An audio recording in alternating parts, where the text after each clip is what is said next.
আসসালামু আলাইকুম ওয়া রাহমাতুল্লাহি ওয়া বারাকাতুহু। এই ভিডিওটা কোনো বিনোদন দেওয়ার জন্য না। ফারুকী বর্তমানে দুরারোগ্য ব্যাধি ক্যান্সারে আক্রান্ত রয়েছে। এই ক্যান্সারের চিকিৎসায় নানামুখী প্রচেষ্টা অব্যাহত রয়েছে। তার এই চিকিৎসা বাবদ খরচ হচ্ছে লক্ষ লক্ষ টাকা। জোনায়েদ বাবুনগরের খাদেম এই যে মাওলানা এনামুল হাসান, সে এখন ক্যান্সার রোগী, তাকে ঝুলিয়ে লটকিয়ে দিনের পর দিন তাকে মেরেছে। বাংলাদেশের বহু ওলামায়ে কেরামের উস্তাদ নির্ভীক শেখুল হাদিস আল্লামা জুনায়েদ বাবুনগরী রাহিমাহুল্লাহ, তার একান্ত খাদেম মাওলানা এনামুল হক ফারুকী, যিনি বিনয়ী, সাহসী, হাসি খুশি একজন মিশুক আলেম। অল্প বয়সে তিনি অসুস্থ হয়ে গেছেন, তার দুইজন সন্তান রয়েছে। তিনি ক্যান্সার আক্রান্ত, বাংলাদেশে চিকিৎসা নিয়ে ইন্ডিয়া থেকেও চিকিৎসা নিয়েছেন, বহু টাকা ইতিমধ্যে খরচ হয়েছে।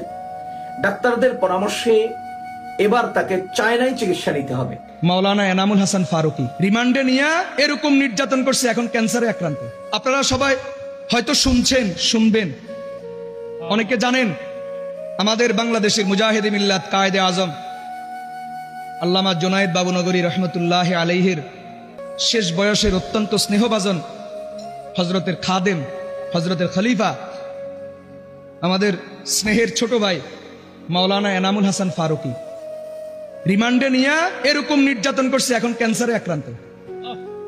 আজকেও আমার সাথে কথা হয়েছে, জীবন মরণের লড়াই, বাঁচবে কিনা আল্লাহ ভালো জানেন।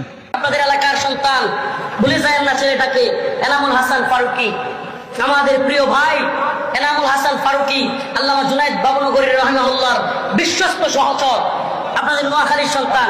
এই ভাইটা বড় অসুস্থ, লক্ষ লক্ষ টাকা প্রত্যেকটা থেরাপিতে লাগতেছে, কণ্ঠ চেঞ্জ হয়ে গিয়েছে, মাথার চুল পড়ে গিয়েছে।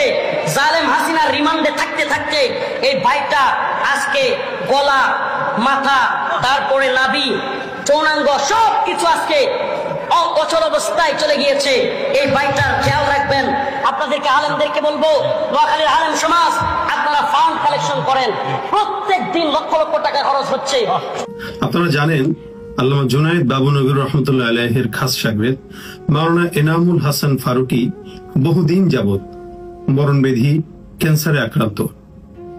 তার এই চিকিৎসার জন্য অনেক অর্থের প্রয়োজন। সেই জায়গা থেকে আমাদের প্রত্যেকের উচিত তার জন্য কিছু আর্থিক সহায়তা করা। আমরা আমাদের যে যার জায়গা থেকে সাধ্য অনুযায়ী চেষ্টা করব এই মজলুম আলেমে দ্বীনের চিকিৎসায় সহায়তায় পাশে দাঁড়াতে। আসুন আমরা দোয়া করি এবং আমাদের সাধ্য অনুযায়ী সাহায্য। ভাই পারলে ভিডিওটি শেয়ার করুন, না হলে ভাই হুজুরকে সহযোগিতা করুন। হুজুরের সহযোগিতা করলে অনেক উপকার হবে।